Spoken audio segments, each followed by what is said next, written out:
Waktu aku masih kecil, karena orang tuaku sibuk mencari nafkah dan tidak punya waktu untuk merawatku, aku dititipkan di rumah nenek dan dibesarkan di sana. Saat itu, sedang ada sensus keluarga berencana, dan karena aku tidak terdaftar di kartu keluarga nenek, untuk menghindari denda, setiap kali ada pemeriksaan keluarga berencana di desa, nenek menggendong dan menyembunyikanku.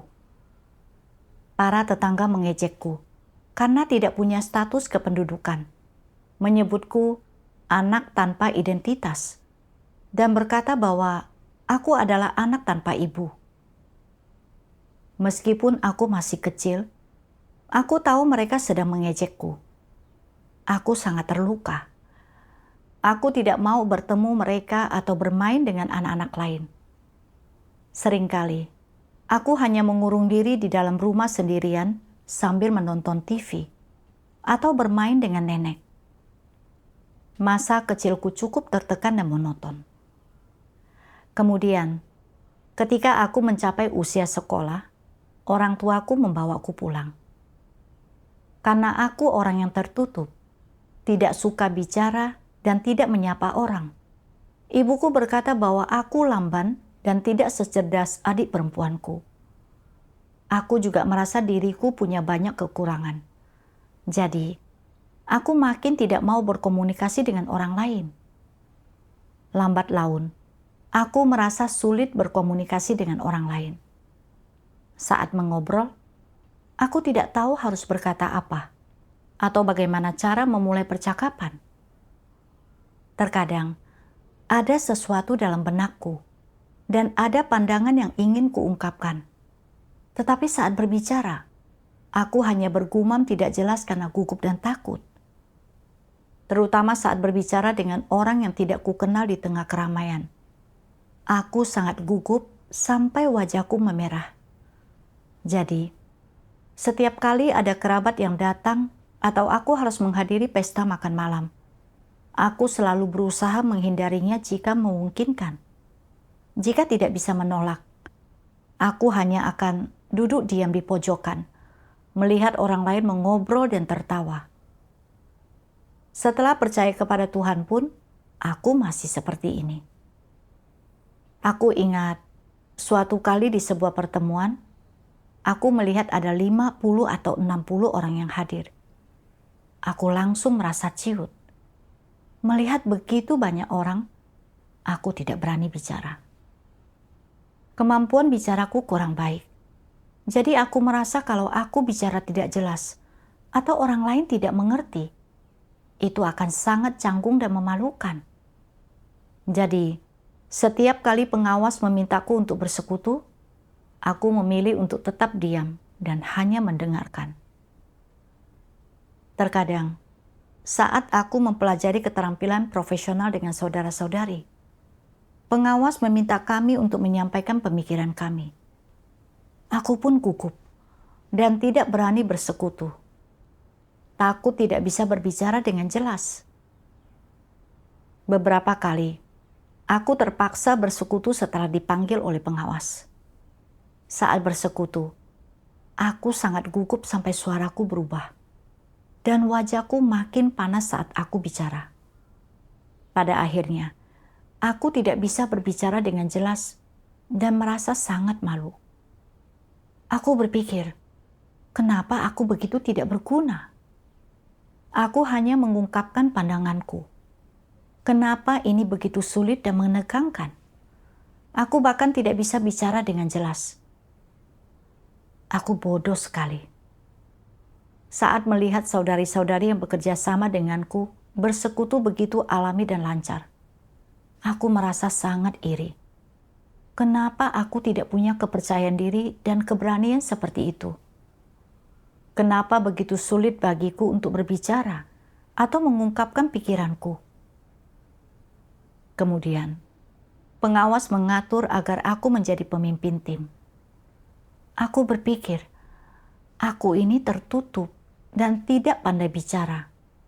Dan saat ada terlalu banyak orang, aku tidak berani bicara. Bagaimana jika saudara-saudari punya pertanyaan? dan aku tidak bisa menjawabnya dengan jelas. Bukankah itu akan canggung? Aku hanya ingin pengawas mencari orang lain, dan aku lebih memilih menjadi anggota tim biasa saja. Namun, jika aku menolak tugas itu, aku takut pengawas akan memiliki kesan buruk tentangku. Jadi aku membuang pikiran itu. Saat menindaklanjuti pekerjaan saudara-saudari setelahnya, aku masih merasa gentar. Ketika mereka bertanya kepadaku, aku selalu ingin orang lain yang menjawab. Karena aku takut tidak bisa menerangkan dengan jelas atau tidak bisa menyelesaikan masalah mereka. Ketika tidak bisa menghindar, aku memaksakan diri untuk mengucapkan beberapa patah kata. Tetapi aku masih sangat gugup. Aku merasa sangat frustasi melihat diriku seperti ini. Aku menyadari bahwa keadaan ini sangat memengaruhi komunikasi normalku dengan orang lain dan kemampuanku untuk melaksanakan tugas. Jika aku tidak segera mengubah keadaan ini, aku akan menjadi makin pasif dalam tugasku, dan ini pasti akan menunda pekerjaan. Maka dari itu, dengan sadar aku mencari kebenaran untuk menyelesaikan masalahku. Suatu hari, aku membaca sebuah bagian firman Tuhan yang sangat sesuai dengan keadaanku. Tuhan Yang Maha Kuasa berfirman, apapun situasinya, ketika orang yang pengecut menghadapi kesulitan, mereka mundur. Mengapa mereka mundur? Salah satu alasannya adalah karena ini disebabkan oleh emosi perasaan rendah diri mereka. Karena mereka merasa rendah diri dan tidak berani tampil di depan orang-orang, mereka bahkan tidak mampu mengemban kewajiban dan tanggung jawab yang seharusnya mereka emban. Mereka juga tidak dapat memikul beban dari apa yang sebenarnya mampu mereka capai dalam lingkup kemampuan dan kualitas mereka sendiri, serta dalam lingkup pengalaman mereka sebagai orang normal. Emosi perasaan rendah diri ini memengaruhi setiap aspek kemanusiaan mereka, memengaruhi karakter mereka, dan tentu saja itu juga memengaruhi kepribadian mereka. Dalam sekelompok orang, mereka jarang mengungkapkan pandangan mereka sendiri, dan engkau hampir tidak pernah mendengar mereka mengungkapkan sudut pandang atau pendapat mereka sendiri. Ketika mereka menghadapi suatu masalah, mereka tidak berani berbicara, tetapi terus-menerus menarik diri dan mundur. Ketika hanya ada sedikit orang di sana, mereka dapat mengumpulkan keberanian untuk duduk di antara mereka, tetapi ketika ada banyak orang di sana, mereka pergi kemanapun ada sudut dan pencahayaan yang redup, tidak berani berada di depan orang lain. Kapanpun mereka merasa ingin secara aktif mengatakan sesuatu dan mengungkapkan pandangan serta pendapat mereka sendiri, untuk menunjukkan bahwa apa yang mereka pikirkan itu benar, mereka bahkan tidak memiliki keberanian untuk melakukan hal itu. Setiap kali memiliki ide semacam itu, emosi perasaan rendah diri mereka langsung muncul dan mengendalikan mereka, menahan mereka, mengatakan kepada mereka, "Jangan katakan apapun. Engkau tidak mampu. Jangan ungkapkan pandanganmu, simpan saja idemu untuk dirimu sendiri. Jika ada sesuatu dalam hatimu yang benar-benar ingin kau katakan, catat saja di komputer dan renungkan sendiri hal itu. Jangan biarkan orang lain mengetahuinya. Bagaimana jika kau mengatakan sesuatu yang keliru? Itu akan sangat memalukan.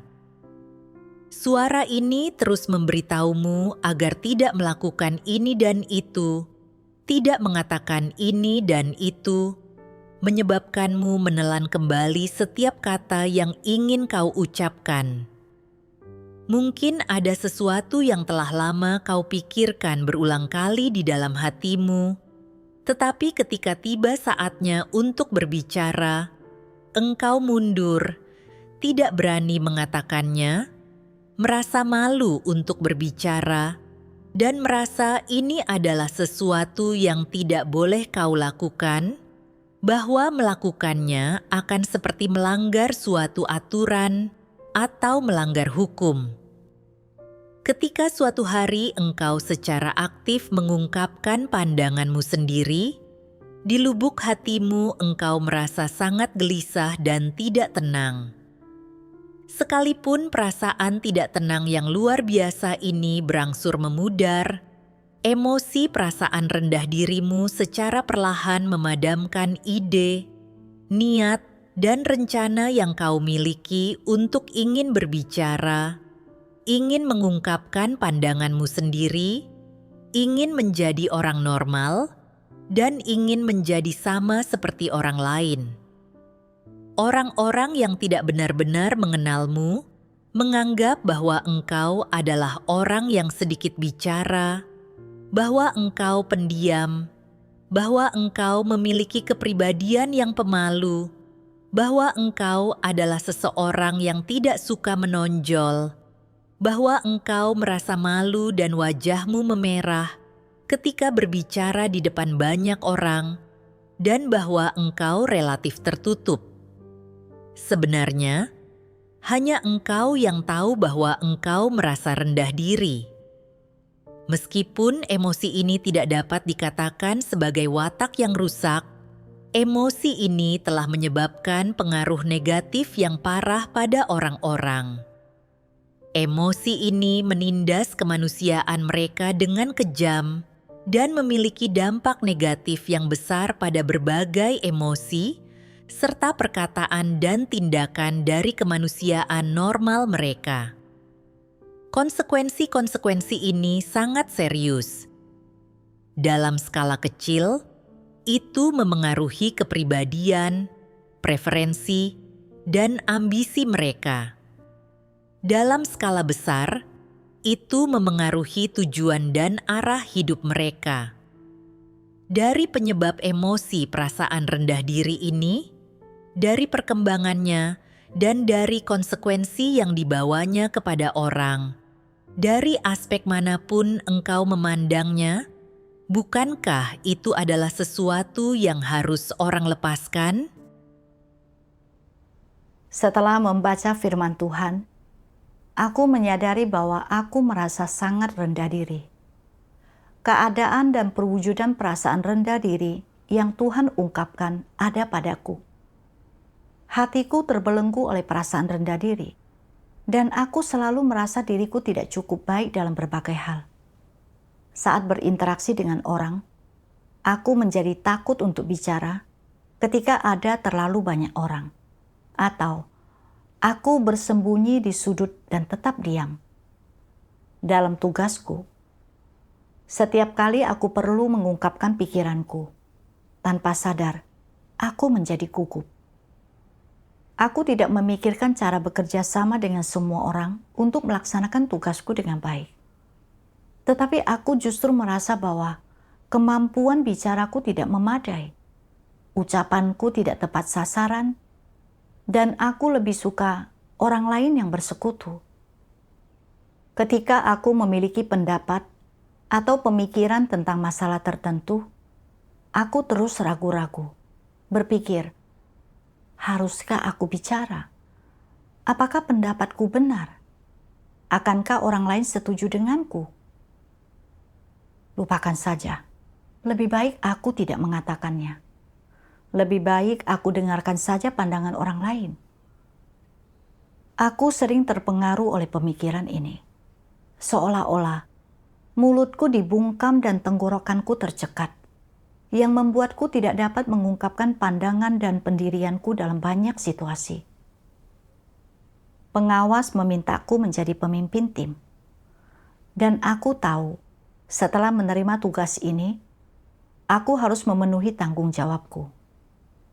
Namun, setiap kali aku harus menindaklanjuti pekerjaan, kata-kataku seolah tercekat di tenggorokan, dan aku takut tidak akan bisa menerangkan dengan jelas, dan yang lain tidak akan mengerti. Itu akan sangat memalukan. Jadi, aku selalu ingin seseorang dengan kemampuan komunikasi yang lebih baik untuk menjawab pertanyaan dari saudara-saudari, dan aku hanya mendengarkan dan mengiyakan. Akibatnya, aku tidak dapat memenuhi tanggung jawab yang seharusnya kupenuhi, dan aku menjadi makin pasif dalam tugasku. Perasaan rendah diri yang negatif ini benar-benar berdampak besar padaku, membuatku makin penakut dan pasif. Bahkan, sampai tidak dapat berkomunikasi secara normal dengan orang lain. Aku kehilangan rasa tanggung jawab dan motivasiku. Aku makin sering menilai diriku secara negatif, serta menetapkan diriku sendiri. Dan keinginanku untuk mundur terus tumbuh makin kuat. Aku melihat betapa sakitnya terikat dan terkekang oleh perasaan rendah diri ini. Setelah itu, aku mencari solusi untuk masalah ini. Aku membaca firman Tuhan. Tuhan Yang Maha Kuasa berfirman, "Di luarnya, perasaan rendah diri adalah emosi yang terwujud dalam diri orang. Tetapi sebenarnya, akar penyebabnya adalah kerusakan oleh iblis dan lingkungan tempat orang tinggal, serta alasan objektif orang itu sendiri. Seluruh umat manusia berada di bawah kuasa si jahat, dirusak sedemikian dalamnya oleh iblis, dan tak seorang pun yang mendidik anak-anak mereka berdasarkan kebenaran dan firman Tuhan. Sebaliknya, mereka mendidik anak-anak mereka berdasarkan hal-hal yang berasal dari iblis. Oleh karena itu, selain merusak watak dan esensi orang, akibat dari mengajar generasi berikutnya dan seluruh umat manusia menggunakan hal-hal dari iblis adalah menyebabkan emosi-emosi negatif muncul dalam diri orang-orang. Jika emosi-emosi negatif yang muncul itu bersifat sementara, maka itu tidak akan memiliki pengaruh besar pada kehidupan seseorang. Namun, jika sebuah emosi negatif berakar begitu dalam di lubuk hati dan jiwa orang, serta melekat tak terhapuskan di sana, dan mereka sama sekali tidak mampu melupakannya atau menyingkirkannya, itu pasti akan memengaruhi segala macam pilihan yang dibuat orang tersebut, cara mereka menyikapi berbagai orang, peristiwa, dan hal-hal apa yang mereka pilih ketika dihadapkan pada masalah prinsip yang besar dan jalan yang mereka tempuh dalam hidup mereka. Inilah pengaruh nyata masyarakat manusia terhadap setiap orang. Aspek lainnya adalah alasan objektif orang itu sendiri. Artinya, pendidikan dan didikan yang orang terima saat mereka tumbuh dewasa, semua pemikiran dan ide serta cara berperilaku yang mereka terima, serta berbagai perkataan manusia, semuanya berasal dari iblis, sehingga orang tidak memiliki kemampuan untuk menangani dan mengatasi masalah-masalah yang mereka hadapi ini dari perspektif dan sudut pandang yang benar. Oleh karena itu, tanpa disadari, di bawah pengaruh lingkungan yang keras ini dan ditindas serta dikendalikan olehnya, manusia dengan sendirinya mengembangkan berbagai emosi negatif seperti emosi perasaan rendah diri dan menggunakannya untuk berusaha melawan masalah-masalah yang tidak mampu diselesaikan, diubah, atau diatasi olehnya. Misalkan orang tuamu, guru-gurumu, orang-orang yang lebih tua darimu, dan orang-orang lain di sekitarmu, semuanya memiliki penilaian yang tidak realistis tentang kualitas, kemanusiaan, dan karaktermu, dan pada akhirnya apa yang dilakukannya terhadapmu adalah menyerang, menindas, menekan, mengekang, dan mengikatmu. Akhirnya, ketika engkau tidak memiliki kemampuan apapun untuk menentang, engkau tidak punya pilihan selain memilih kehidupan di mana engkau menelan kepahitanmu dalam diam dan memilih untuk menerima dengan enggan, serta menanggung kenyataan yang tidak adil dan tidak berkeadilan semacam ini dalam diam. Ketika engkau menerima kenyataan ini, emosi yang pada akhirnya muncul dalam dirimu bukanlah kebahagiaan, kepuasan, atau sesuatu yang positif atau membangkitkan semangat. Engkau tidak hidup dengan lebih banyak motivasi dan arah yang lebih jelas, apalagi mengejar tujuan hidup manusia yang akurat dan benar, tetapi yang muncul dalam dirimu adalah emosi perasaan rendah diri yang mendalam. Ketika emosi ini muncul dalam dirimu, engkau merasa tidak berdaya. Ketika engkau menghadapi suatu masalah yang mengharuskanmu untuk mengungkapkan pandangan, engkau akan mempertimbangkan apa yang ingin kau katakan dan pandangan yang ingin kau ungkapkan di lubuk hatimu entah berapa kali, tetapi engkau tetap tidak akan berani mengatakannya dengan lantang. Ketika seseorang mengungkapkan pandangan yang sama dengan yang kau pegang, engkau hanya merasakan penegasan di dalam hatimu, sebuah penegasan bahwa engkau tidak lebih buruk daripada orang lain. Namun, ketika situasi yang sama terjadi lagi, engkau tetap berkata pada dirimu sendiri, "Aku tidak boleh berbicara sembarangan, menonjol, atau membuat diriku menjadi bahan tertawaan. Aku tidak berguna, aku bodoh, aku tolol, aku dungu. Aku harus belajar bersembunyi, aku hanya perlu mendengarkan dan tidak berbicara." Dari sini kita dapat melihat bahwa dari titik ketika emosi perasaan rendah diri muncul, hingga ketika itu menjadi berakar begitu dalam di lubuk hati orang, kehendak bebas mereka dan hak-hak sah yang dianugerahkan kepada mereka oleh Tuhan kemudian dirampas. Bukankah begitu? Dengan cara inilah hal-hal ini dirampas dari mereka. Setelah membaca firman Tuhan, aku mulai merenungkan mengapa aku begitu penakut dan memiliki perasaan rendah diri seperti itu. Dan aku pun teringat akan masa laluku. Waktu aku kecil, untuk menghindari sensus keluarga berencana, aku dibesarkan di rumah nenek. Dan seringkali aku harus lari dan bersembunyi bersamanya. Hal ini meninggalkan bayangan di hatiku, dan aku menjadi sangat penakut. Karena orang tuaku tidak bersamaku, seorang bibi tetanggaku mengejekku sebagai anak tanpa identitas, dan anak-anak seusiaku juga mengejekku sebagai anak tanpa ibu. Rasanya seolah aku hidup di bawah langit kelabu tanpa matahari. Aku merasa sangat kesepian dan tertekan, berpikir bahwa aku berbeda dari anak-anak lain. Mereka punya 2 orang tua di sisi mereka, tetapi aku tidak.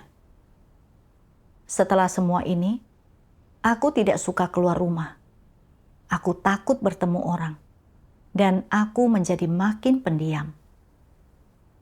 Setelah mulai sekolah, karena aku penakut dan merasa kurang aman, aku jarang berbicara dengan teman sekelasku saat istirahat. Aku melihat mereka mengobrol, tertawa, dan bermain setelah kelas. Tetapi aku hanya bisa melihat dan iri pada mereka. Selalu merasa bahwa aku berbeda dari mereka. Satu pengalaman yang meninggalkan kesan mendalam padaku terjadi saat pelajaran bahasa Mandarin. Karena aku menjawab pertanyaan dengan suara yang sangat pelan. Guruku berkata dengan sinis, "Seharusnya aku memberimu megafon." Dan begitu beliau mengatakan itu, seluruh kelas tertawa terbahak-bahak.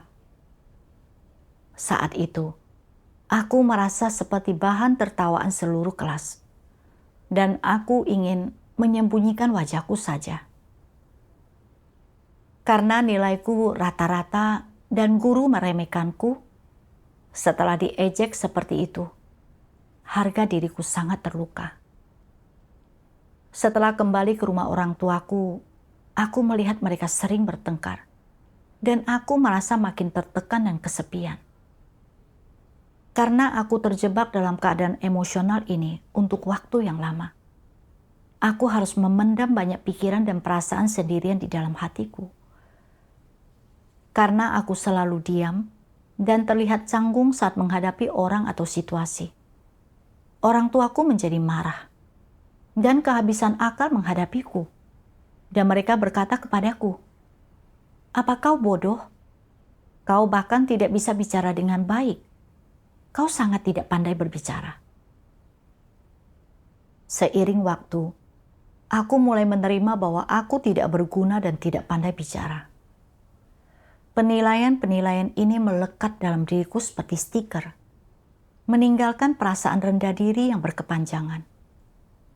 Bahkan sampai saat ini, ketika aku perlu mengungkapkan pandanganku dalam tugasku, jelas-jelas aku punya pendapat dan ide. Tetapi aku terlalu takut untuk bicara. Selalu takut bahwa kata-kataku mungkin tidak sesuai, ditolak, membuatku tampak lebih buruk. Namun pada kenyataannya, banyak pandangan dan saranku kemudian terbukti cocok dan layak dipertimbangkan. Setelah merenungkan hal-hal ini, aku mulai memahami alasan perasaan rendah diriku dengan lebih jelas.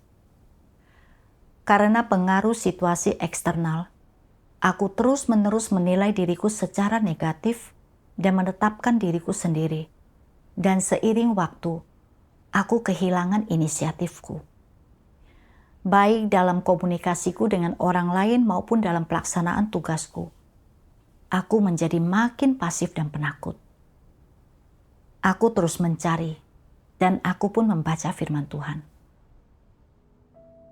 Tuhan Yang Maha Kuasa berfirman, "Situasi apapun yang menyebabkan emosi perasaan rendah dirimu muncul, atau siapapun atau peristiwa apapun yang menyebabkannya muncul, engkau harus memiliki pemahaman yang benar tentang kualitas, kelebihan, bakat, dan karaktermu sendiri. Tidaklah benar untuk merasa rendah diri, juga tidaklah benar untuk merasa lebih unggul. Keduanya adalah emosi negatif. Perasaan rendah diri dapat mengikat tindakanmu, mengikat pemikiranmu, dan memengaruhi pandangan dan sudut pandangmu. Demikian pula, perasaan unggul juga memiliki dampak negatif ini. Oleh karena itu, entah itu adalah perasaan rendah diri atau emosi negatif lainnya, engkau harus memiliki pemahaman yang benar tentang komentar-komentar dari orang-orang yang menyebabkan munculnya emosi ini. Engkau harus terlebih dahulu memahami bahwa komentar-komentar itu tidak akurat, dan entah itu adalah tentang kualitasmu, bakatmu, atau karaktermu, penilaian dan kesimpulan yang mereka buat tentang dirimu, semuanya tidak akurat. Jadi, bagaimana engkau dapat secara akurat menilai dan mengenal dirimu sendiri, serta melepaskan diri dari emosi perasaan rendah diri? Engkau harus menjadikan firman Tuhan sebagai landasan untuk mengenal dirimu sendiri. Berusaha mengetahui seperti apa kemanusiaanmu, seperti apa sebetulnya kualitas dan bakatmu, dan apa kelebihan yang kau miliki. Dalam situasi seperti ini, engkau harus membuat penilaian yang benar dan mengukur dirimu dengan benar berdasarkan firman Tuhan. Engkau harus memastikan apa yang telah kau pelajari dan di mana letak kelebihanmu, dan melakukan apapun yang mampu kau lakukan.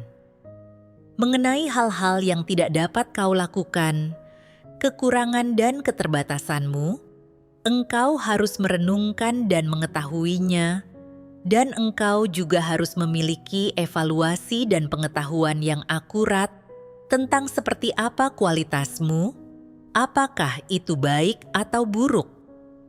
Jika engkau tidak dapat memahami atau tidak memiliki pengetahuan yang jelas tentang masalahmu sendiri, mintalah orang-orang di sekitarmu yang memiliki pemahaman untuk memberikan penilaian tentang dirimu.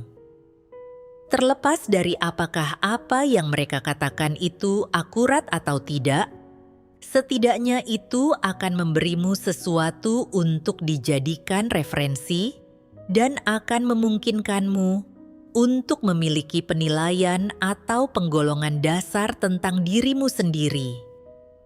Engkau kemudian dapat menyelesaikan masalah esensial dari emosi negatif ini, emosi perasaan rendah dirimu, dan secara berangsur keluar darinya.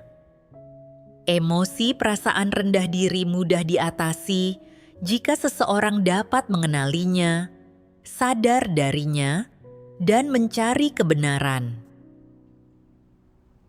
Setelah membaca firman Tuhan, aku menemukan cara untuk melepaskan perasaan rendah diriku, yaitu dengan menilai diriku secara objektif dan adil berdasarkan firman Tuhan.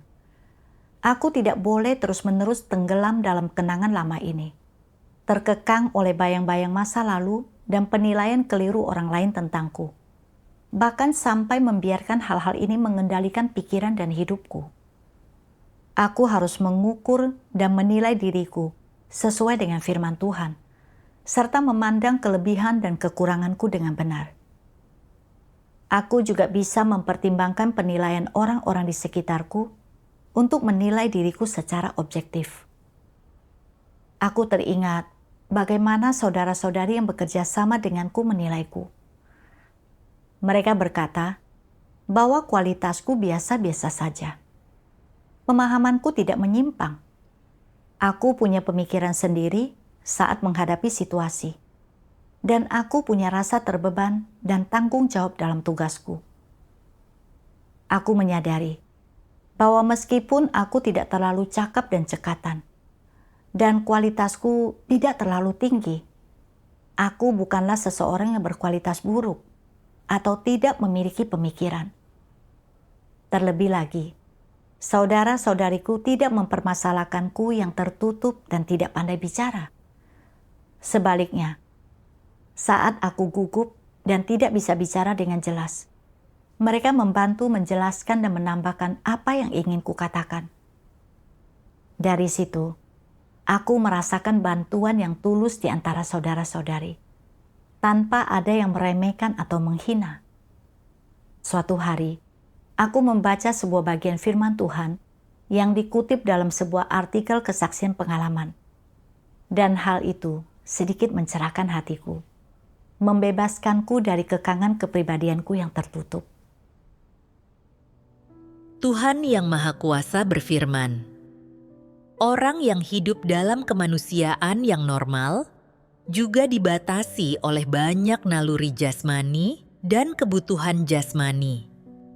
Terkadang, orang mungkin dikekang oleh perasaan dan kebutuhan jasmani, dan terkadang mereka mungkin dibatasi oleh naluri jasmani atau dibatasi oleh waktu dan kepribadian.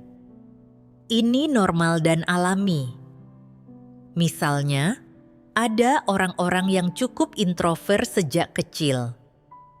Mereka tidak suka berbicara dan kesulitan dalam bergaul dengan orang lain.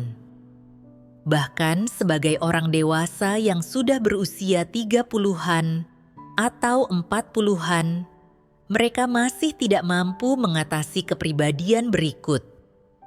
Mereka masih tidak mahir dalam berbicara atau tidak pandai dalam bertutur kata, juga tidak pandai dalam bergaul dengan orang lain.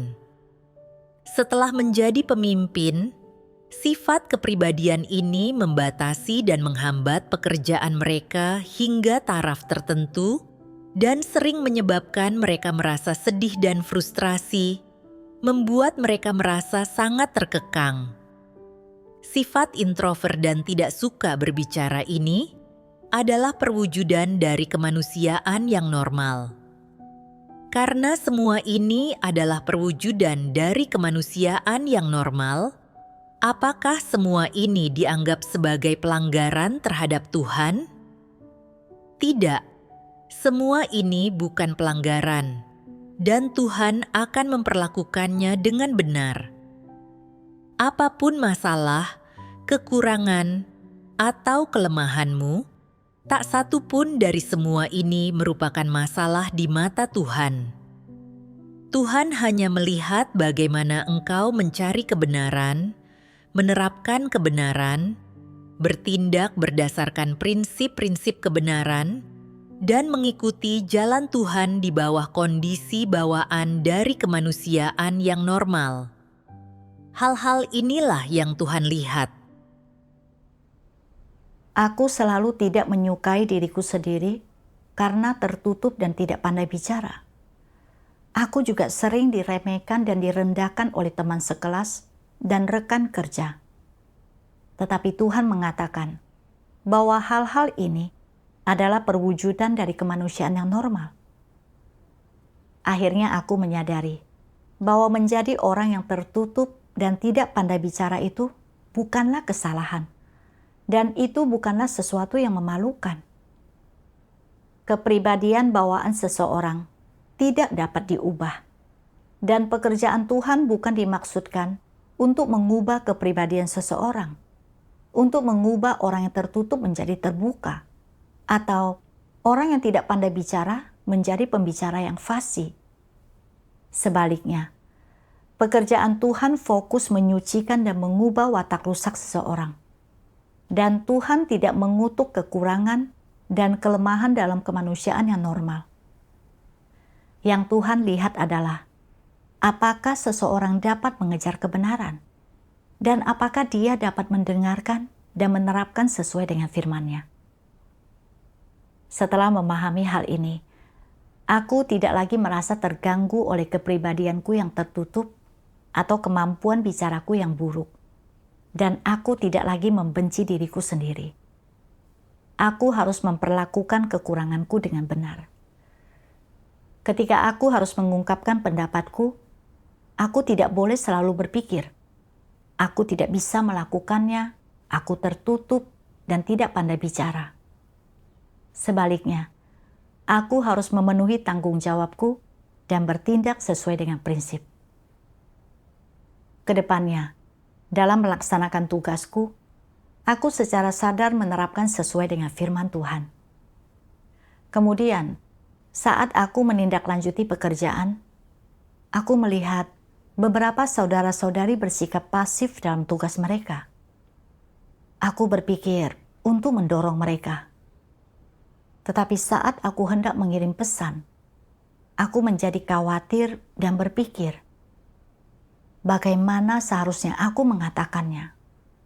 Akankah mereka merespon pesan ini secara aktif? Jika mereka mengajukan beberapa pertanyaan dan aku tidak bisa menjawab dengan jelas, itu akan sangat canggung. Setelah berpikir seperti ini, aku tidak berani mengirim pesan itu. Aku sadar bahwa aku telah terbelenggu oleh perasaan rendah diriku lagi. Aku teringat akan firman Tuhan yang kubaca beberapa hari sebelumnya. Apapun masalah, kekurangan, atau kelemahanmu, tak satu pun dari semua ini merupakan masalah di mata Tuhan. Tuhan hanya melihat bagaimana engkau mencari kebenaran, menerapkan kebenaran, bertindak berdasarkan prinsip-prinsip kebenaran, dan mengikuti jalan Tuhan di bawah kondisi bawaan dari kemanusiaan yang normal. Hal-hal inilah yang Tuhan lihat. Saat itu, aku merasa punya arah dan jalan. Entah saudara-saudariku merespon secara aktif atau tidak, aku tetap harus memenuhi tanggung jawabku. Jadi, aku mengirim pesan untuk mendorong mereka dalam pekerjaan mereka. Ketika mereka mengajukan beberapa pertanyaan, aku menjawab sejauh yang aku tahu. Menerapkan dengan cara ini membuatku merasa tenang. Aku merasakan bahwa firman Tuhan benar-benar arah dan kriteria dalam bertindak. Kemudian, seorang saudari mengingatkanku untuk merenung. Selain dipengaruhi oleh perasaan rendah diri, watak rusak apa yang mengekangku saat aku selalu pasif dan mundur dalam tugasku? Kemudian, saudari itu mengirim sebuah bagian firman Tuhan kepadaku. Baru saat itulah aku menyadari akar penyebab di balik rasa rendah diriku. Tuhan Yang Maha Kuasa berfirman, keluarga menanamkan pembelajaran dan pembiasaan dalam diri orang bukan hanya dengan menggunakan 1 atau 2 pepatah, melainkan dengan menggunakan sejumlah kutipan dan peribahasa terkenal. Sebagai contoh, apakah orang-orang yang lebih tua di keluargamu dan orang tuamu sering menyebutkan pepatah, gajah mati meninggalkan gading, harimau mati meninggalkan belang? Mereka mengatakan kepadamu, orang harus hidup demi reputasi mereka. Seumur hidupnya, orang seharusnya tidak mengejar apapun selain membangun reputasi yang baik dan meninggalkan kesan yang baik di benak orang lain. Kepada siapapun engkau berbicara, ucapkanlah kata-kata yang enak didengar pada mereka. Ucapkanlah kata-kata yang menyanjung dan kebaikan saja, dan jangan menyinggung mereka. Sebaliknya, lakukanlah lebih banyak hal baik dan tindakan baik. Pengaruh pembelajaran dan pembiasaan tertentu yang keluarga tanamkan ini memiliki dampak tertentu pada perilaku atau prinsip orang dalam berperilaku dengan akibat yang tak terhindarkan, yaitu mereka akan sangat mementingkan ketenaran dan keuntungan. Artinya, mereka akan sangat mementingkan reputasi dan gengsi mereka sendiri, kesan yang mereka ciptakan di benak orang lain, dan penilaian orang lain atas segala sesuatu yang mereka lakukan, serta setiap pendapat yang mereka ungkapkan. Orang sangat mementingkan ketenaran dan keuntungan, sehingga perkataan dari pepatah-pepatah terkenal dan prinsip-prinsip untuk menangani berbagai hal dalam budaya tradisional menduduki posisi yang dominan di hati mereka, bahkan menguasai mereka sepenuhnya. Tanpa disadari, mereka pun tidak menganggap penting apakah mereka melaksanakan tugas sesuai dengan kebenaran serta prinsip, dan bahkan mungkin meninggalkan pertimbangan itu sama sekali. Di dalam hati mereka, falsafah iblis dan pepatah terkenal dari budaya tradisional seperti gajah mati meninggalkan gading, harimau mati meninggalkan belang, menjadi sangat penting. Segala sesuatu yang kau lakukan bukanlah demi menerapkan kebenaran, juga bukan demi memuaskan Tuhan, melainkan demi reputasimu sendiri. Dengan demikian, tanpa sengaja, telah menjadi apakah semua yang kau lakukan? Semua yang kau lakukan telah menjadi tindakan keagamaan. Esensi dirimu telah menjadi apa? Engkau telah menjadi tipe khas orang Farisi. Telah menjadi apakah jalan yang kau tempuh? Itu telah menjadi jalan antikristus. Seperti itulah cara Tuhan menggolongkannya. Jadi, esensi dari semua yang kau lakukan telah berubah, itu sekarang berbeda. Engkau bukan sedang menerapkan kebenaran atau mengejarnya, melainkan sedang mengejar ketenaran dan keuntungan. Pada akhirnya, di mata Tuhan, pelaksanaan tugasmu, singkatnya, tidak memenuhi standar. Mengapa? Karena engkau mengabdikan dirimu hanya untuk reputasimu sendiri, bukan untuk apa yang telah Tuhan percayakan kepadamu, atau untuk tugasmu sebagai makhluk ciptaan. Ini karena esensi dari semua yang kau lakukan hanyalah demi reputasimu, dan hanyalah demi menerapkan pepatah, gajah mati meninggalkan gading, harimau mati meninggalkan belang. Bukan mengejar kebenaran. Namun, engkau sendiri tidak mengetahuinya. Engkau mengira bahwa tidak ada yang salah dengan pepatah ini, karena bukankah orang hidup demi reputasi mereka? Seperti kata pepatah, gajah mati meninggalkan gading, harimau mati meninggalkan belang. Pepatah ini terdengar sangat positif dan dapat dibenarkan, jadi engkau tanpa sadar menerima pengaruh pembelajaran dan pembiasaan dari pepatah ini dan menganggapnya sebagai hal yang positif. Setelah engkau menganggap pepatah ini sebagai hal yang positif, engkau tanpa sadar mengejarnya dan menerapkannya.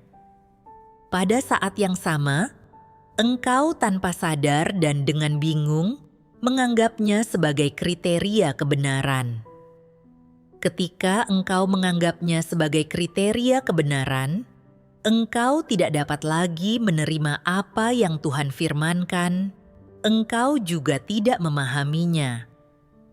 Engkau dengan membabi buta menerapkan semboyan, gajah mati meninggalkan gading, harimau mati meninggalkan belang, dan bertindak berdasarkannya. Dan pada akhirnya yang kau dapatkan dari menerapkannya adalah reputasi yang baik. Engkau telah mendapatkan apa yang ingin kau dapatkan, tetapi dengan melakukannya, engkau telah melanggar serta meninggalkan kebenaran, dan engkau telah kehilangan kesempatan untuk diselamatkan. Dari firman Tuhan, aku menyadari bahwa aku selalu sangat dipengaruhi oleh pemikiran. Gajah mati meninggalkan gading, harimau mati meninggalkan belang. Dan aku selalu mementingkan reputasiku. Sangat peduli dengan apa yang orang lain pikirkan tentangku. Aku seperti boneka, terikat oleh harga diri dan status. Aku berpikir, saat pengawas menugaskanku sebagai pemimpin tim, ini sebenarnya adalah kesempatan besar bagiku untuk berlatih. Saat berkomunikasi dan belajar bersama saudara-saudari, ini juga merupakan kesempatan baik bagiku untuk mengisi kekuranganku. Jika pandanganku salah, saudara-saudari dapat membantuku memperbaiki penyimpangan apapun. Namun, aku selalu terkekang oleh harga diri. Ketika aku melihat ada banyak orang dan aku harus membagikan pandanganku, reaksi pertamaku selalu, aku tidak bisa melakukan ini. Aku takut menyingkapkan kekuranganku, dan takut saudara-saudari akan memiliki kesan buruk tentangku dan memandang rendah diriku. Akibatnya, aku tidak mengatakan apa yang seharusnya dikatakan, atau memenuhi tanggung jawab yang seharusnya kupenuhi, yang membuatku sangat pasif dalam melaksanakan tugasku. Aku terlalu mementingkan harga diri dan statusku sendiri. Untuk melindungi reputasi dan statusku, aku kehilangan banyak kesempatan untuk menerapkan kebenaran dan memenuhi tanggung jawabku. Dan aku kehilangan begitu banyak kesempatan untuk menerima pekerjaan Roh Kudus. Aku harus secara sadar menerapkan kebenaran dan tidak lagi hidup untuk harga diri atau status. Kemudian, karena kebutuhan pekerjaan, aku harus melaksanakan tugasku di tim lain. Dan pemimpin tim memintaku untuk menindaklanjuti pekerjaan saudara-saudari dan memimpin pertemuan kelompok. Aku berpikir, aku tidak pandai bicara. Jika aku tidak menerangkan sesuatu dengan jelas, dan saudara-saudari tidak mengerti, bukankah itu akan membuat orang-orang memandang rendah diriku? Aku merasa sedikit gugup dan gelisah. Namun, aku menyadari bahwa Tuhan telah mengizinkan tugas ini datang kepadaku untuk memberiku beban, dan agar aku bisa lebih banyak berlatih. Oleh karena itu, aku menerima tugas ini. Awalnya, saat aku berkumpul dengan saudara-saudari, aku dan rekan kerjaku memandu pertemuan itu bersama-sama. Sebelum bersekutu, aku masih gugup. Khawatir jika aku tidak bersekutu dengan baik, saudara-saudari akan memandang rendah diriku. Namun, ketika aku berpikir bahwa ini adalah tugasku, aku merasakan tanggung jawab, dan aku mampu bersekutu dengan berani. Meskipun aku masih gugup selama bersekutu, setelah beberapa pertemuan, aku mendapati bahwa setelah aku merenungkan firman Tuhan dengan saksama, aku tidak segugup itu saat bersekutu. Aku tidak terlalu peduli apakah persekutuanku baik atau buruk, dan aku merasa jauh lebih tenang. Aku bisa mengalami sedikit perubahan ini. Semua itu adalah hasil dari bimbingan firman Tuhan. Syukur kepada Tuhan.